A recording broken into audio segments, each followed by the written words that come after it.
Yeah, up next on the MARR Army Rock Show, we have got Marcus and Ludwig from Stockholm, Sweden band Reach. Their new single, Higher Ground, is out right now. Guys, welcome to the show. Thanks a lot. So, hey, I'm a little bit new to your band, but when the singles came across, I was an instant fan, and I wanted to learn a little bit more about your history. I know you're coming up on close to 10 years now. Why don't you give our listeners a little history of the band? Nu får du ta den. Well, it all began in 1945. Well, it began in 2012. Me and Marcus met each other. To be clear, this is Ludwig, and I'm sitting here with Marcus, the drummer of Reach. For those of you who haven't heard us before, we're a three-piece out of Stockholm, Sweden, who started out as a duo, believe it or not. Wow. We met in 2012 when Marcus started playing with my band called Critical Solution. This was ages ago, well, at least in our point of view. We basically connected instantly, and we said that, well, we got to do something on our own. We got to start. We have to play music together. We got to do something cool. We're going to conquer the world. And here we are, COVID 2020, drinking beer in Marcus' apartment. Yeah, nobody saw that part coming. So, worse. So yeah, we've been going through band members and stuff, and. Well, we released this album called Reach Out to Rock, very like AOR orientated record, and then we did a little switcheroo, and our best friend Sufjan joined us in the band, and we became a three-piece and released this album called Great Divine, and we're still a band, the three best friends, just having a good time, and now we're on the way to release this new record called Promise of a Life. So, tell me a little bit more. You're on the way to release it. Are you working with a producer? Are you guys self-produced? Are you working with somebody? Tell us a little bit more about who you work with to create your music. Well, we've been working with if you're familiar with the Swedish band Heat, you'll probably know about him. He's called Jonah T, and he's the keyboard player of the band Heat. And we've been working with him, arranging and recording the songs. So, the band is playing on the record, and I've been co-producing together with Jonah. We're a steady crew. We wrote this album ourselves. Once again, we'll see if we get any co-writers in the future. But it's basically 85% Reach and the rest Jonah, probably a bit more Jonah, but we'll call it 85 for now. So you guys released a music video for Higher Ground. Who wants to tell us a little bit about the making of that music video? Oh, Marcus, you loved that day. It was an amazing day for you. It was a horrible day doing it. But it turned out really well. We wanted to do a video that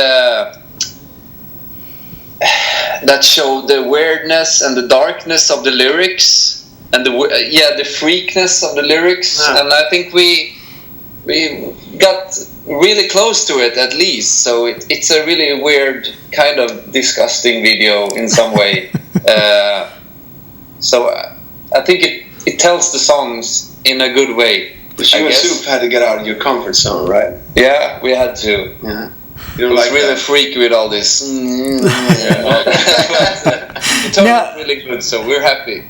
Now, for people hearing this that maybe haven't clicked on the video yet, I've been fortunate enough to watch it, but so that you've said a lead into a little bit about what the song's about for people. They're going to hear it on my show tonight, but maybe hearing it the first time. Talk more about what it's about. Well, I wrote the lyrics to the song, and this song as well, I'd say, because most of the album has this theme. It's a very dark theme. I had no intention of it being that way, but so it's a lot about.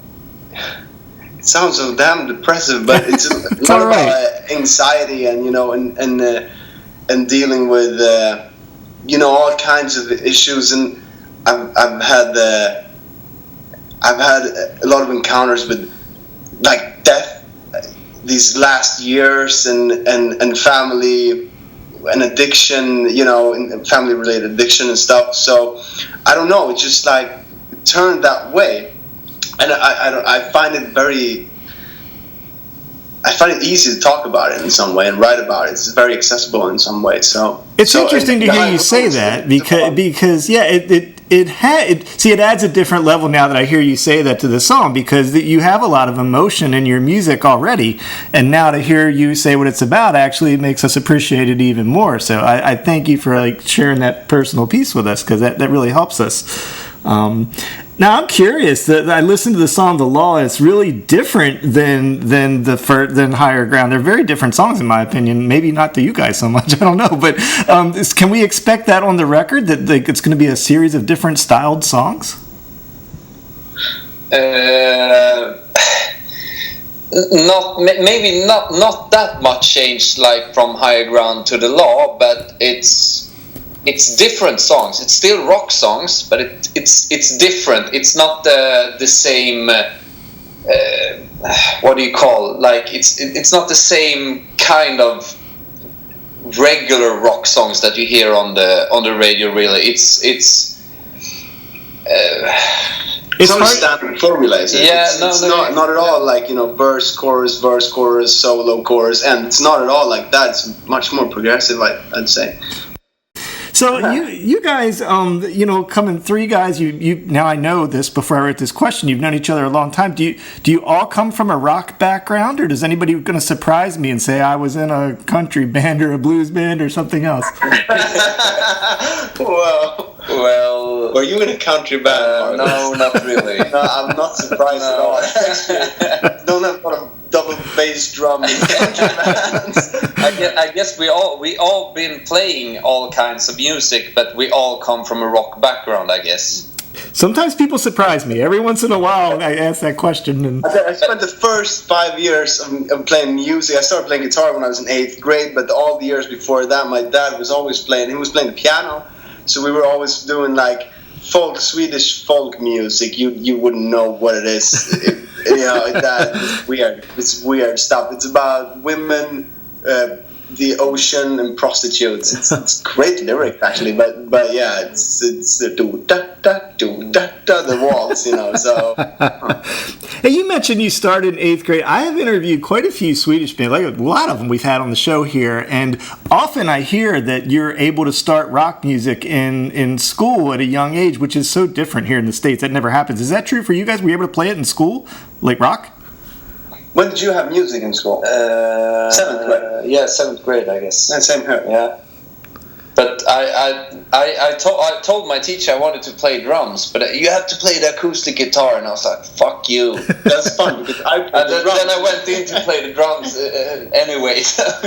My teacher told me, "Stop banging on the drums, start playing guitar." And I was like, "I don't want guitar is gay. I don't want to play the guitar." Well, look how it turned out. But was it still rock music you were? But it was still rock music you were able to play in school, because I mean, it sounds crazy, but it's kind of unheard of here. Like you play classical stuff and marching bands and things like that. It's like we have a course in the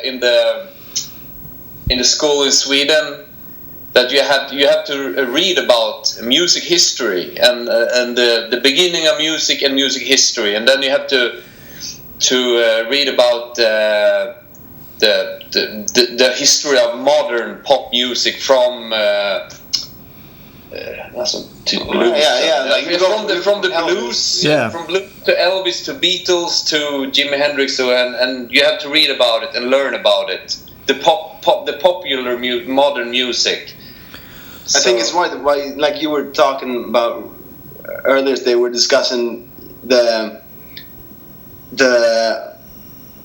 why there are so many Swedish bands. Like for our small population, there are a lot of good bands. Oh yeah. You have 3 years in I don't know, like from 1st to 9th grade, where there are mandatory music lessons where you both play and you learn about the history of music, and it's really accessible as well. Like music, if you want to rehearse, you want to get a rehearsal space, or if you want to do whatever, start a band, it's real easy. You can get support from the government, here in Sweden. So what I've heard, available for you. Yeah.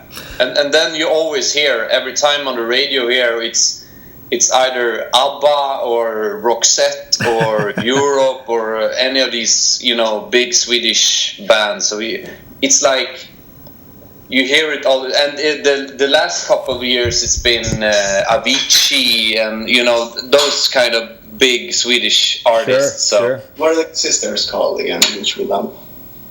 First Aid Kit's a really good Americana band from Sweden. So there's been so many that we find all over the place on the show, and I love what's coming out of there. Now, I saw it looks like, if I'm not wrong, you might have some shows scheduled in December. So what's the COVID situation over there right now? Are you are you guys in better shape than here in the States, or? Not sure yet. Haven't you read about Sweden? We aren't allowed anywhere at the moment. Well, I know it's going. It's all over the place, right? It changes, doesn't it? Yeah. It's like cooped up in the apartment. Yeah, but we haven't done the whole lockdown thing in Sweden. We have business as usual, but with a bit of restrictions, for better or worse. Yeah. So we'll see how it goes, but. We're not sure. We don't know about fair anything. Enough. Yeah, fair enough. I'm tell or kill you. Yeah. So, if I noticed you toured Europe, have you toured the U.S. yet? And or hoping to? I wonder. And my next question is, I don't assume that's the next logical market for you. So where do you think would be the next best market for you? Would it be the U.S. or would it be Asia or South America? Where do you think you guys would land best next? I think at first we have to do Europe, a couple of tours, because it's close to us, and they will probably like our music. But the next thing I think is the US, because the sound of our next album I think will fit more into the US market than to maybe Asia. I'm not sure, but I just think so. Yeah. Because it has a very strange but still modern sound to it. So I think it will work I hope it will work in the US. I'll tell you what, I think it will. We're fans of. We go on Shiprock every year, and the one thing I haven't been able to do, and who knows with COVID when it'll be, is to come to Sweden Rock Fest. So one of these days, when all this mess is over, maybe. Although I have heard that it's not the biggest festival in Europe, correct? Like, what's the biggest one you guys have been to? I played with another band as well called Death Stars, and we played at Wacken last year. Yeah. Okay. Million people or something like that. Probably one of the biggest in Europe, I guess. Or if Hellfest is the biggest, I'm not sure. Yeah. Hellfest or Wacken, I think. For small little Sweden, I think Sweden Rock's damn good. Yeah, I have heard. It's 5,000 people at Sweden Rock, so it's good for Sweden. It's the biggest festival in Sweden, at least. So. Yeah, I have heard that many times. So, hey, one last thing before I let you go. So I can't help but notice the 3 albums behind you, but I can't exactly make out what they are on the shelf. Is that the Headless Cross from Sabbath? Yeah, or what is? It's the Headless Cross. I love that record. It's a great album. So for folks listening, oh look, they got my hero. They got the Mob Rules on there. They got Dio up there. From Rammstein. And awesome, man. Good choices up there. More Sabbath albums, and that's the Rainbow Rising. Man, so I love the fact that you guys are the big Dio folks there, and also the Headless Cross. Now that is one of the most underrated rock albums out there. So yeah, that's my most underrated album as well. I think it's not a single bad song on that album. Yeah, I agree. Whole drumming, it's so great. Well, hey, man, I've enjoyed talking to you guys. We've had Reach from Stockholm with us. Guys, thank you so much for taking the time. I know it's a lot later over there, so I appreciate you staying up. And Higher Ground is out right now. Go find them on all the social medias. They're out there everywhere. They're Reach from Stockholm, Sweden, and pick up their new single. And, guys, thanks for being here. We'll keep in touch with you. Yeah, thank you very much. Thanks for listening. Take care.